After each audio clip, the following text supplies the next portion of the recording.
Terlepas dari perbedaan dukungan saat Pilpres Februari lalu, beberapa warga diaspora Indonesia menyambut Prabowo Subianto sebagai presiden baru Indonesia, baik dari pendukungnya Wah, senang luar biasa. Finally, kita punya presiden yang kita harapkan buat kemajuan, kemakmuran, keadilan. maupun dari mereka yang berseberangan. Saya kira it's time to duduk sama-sama, kasih waktu. Kita mau melihat apa sih polisinya pemerintahan yang baru. Itu bisa kelihatan di 100 hari pertama gitu loh. Pemilihan, itu kan kita demokrasi ya. Jadi ada perbedaan pun nggak apa-apa, dijalanin aja. Tapi setelah itu kita kembali lagi menjadi satu warga, satu wadah komunitas kita, yaitu DC for Indonesia.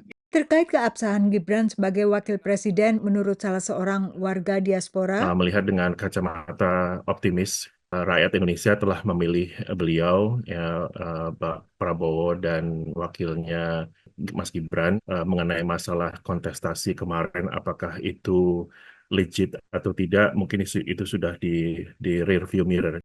meski mendukung kepemimpinan Presiden Prabowo Subianto bersama wakilnya Gibran Rakabuming Raka, menurut sejumlah warga diaspora Indonesia mereka akan tetap mengawasi sekaligus menuntut janji-janji saat kampanye maupun dalam pidato pelantikan. Dan juga mengkritisi bila pemerintahan Prabowo Gibran menyimpang dari janjinya, termasuk dalam jaminan kebebasan berpendapat dan berserikat. Dan yang paling utama itu kebebasan untuk berpendapat, berserikat. Itu kan dibilang, oke dijamin.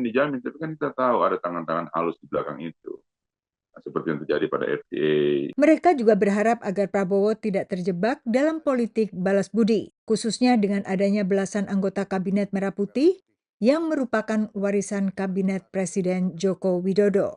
Apalagi 10 tahun terakhir ini kan kayak kita disuguhi lip service yang berlebihan. Nah, itu yang kita harapkan ke depannya tidak terjadi seperti itu. Karena ini harus berubah. Kita harapkan siapa aja di belakang Pak Prabowo dapat berdiri tegak. Sementara Indonesian Muslim Society in Amerika berharap Prabowo akan bersuara lebih lantang terkait konflik Israel-Palestina. Proof is in the pudding. Saya mendengar pidato beliau itu, saya cukup encourage gitu ya. Beliau membicarakan mengenai masalah ketidakadilan di Palestina dan beliau melakukan beberapa statement mengenai itu.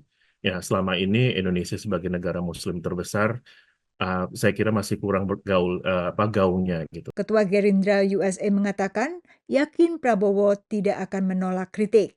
No, yang saya pegang dan saya lihat itu apa yang diucapkan oleh Pak Prabowo itu yang akan dia lakukan. Orangnya tidak akan menolak kritik, akan menjadikan satu perbaikan. Bahkan diwanti-wanti di para kader Gerindra, beritahukan jika saya tidak benar jangan ikuti saya. Menurut kalangan diaspora ini, apapun kritik yang mereka sampaikan didorong oleh kepedulian dan keterikatan batin pada tanah air. Dari Alexandria, Virginia, Yuni Salim dan tim VOA.